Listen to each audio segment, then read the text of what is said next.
Those songs is very old. They was been made in the beginning of the 70s for to defend Christiania, but they are still okay. You can still use them. Christiania, mænd og kvinder, nu skal vi vise, hvad vi kan. Så længe solen skinner, så agter vi at kæmpe for vort land. Christiania har vist sin vej, men regeringen vil helst sige nej, hvis den kan. Christiania, som er sød og rar, er regeringens allerstørste fare, sikkert land. Man tror det er løgn, men det er sgu rigtigt nok. De fleste på Christiania, vi fik også et chok. For nu skulle huset, der var gode nok, ville støde sag kommunen, så er det rigtigt nok. Og de prøver på at gøre os fortræd. De vil aldrig lade os være i fred, hvis de kan. Men regeringen kommer til kort, for Christiania blev Danmarks abort, sikkert land. For regeringen er så kajer, kæmper og tapper til den sidste mand.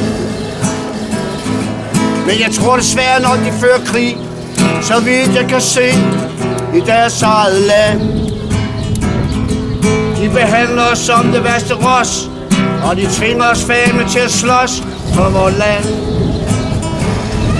Ja, vand og elektricitet, haha, betal eller så er det sket, sikkert land.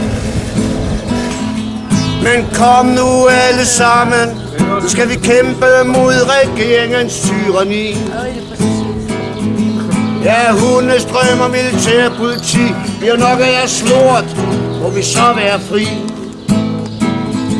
For Christianias hjerte er sgu stort, de kan komme med en hel masse lort, ja de kan. Men hvis de stjæler vort yndige land, så skal vi vise dem, hvad vi også kan, sikkert land.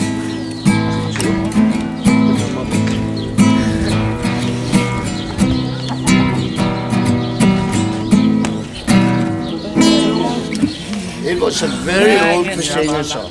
It's more than 30, it's 32 years old, actually. In the old age, when we fight, in the beginning, when we fight with Christiania, we have to go in big trouble with the police and the military, because it's a military area. So a lot of trouble. So we made all this songs. There's a lot.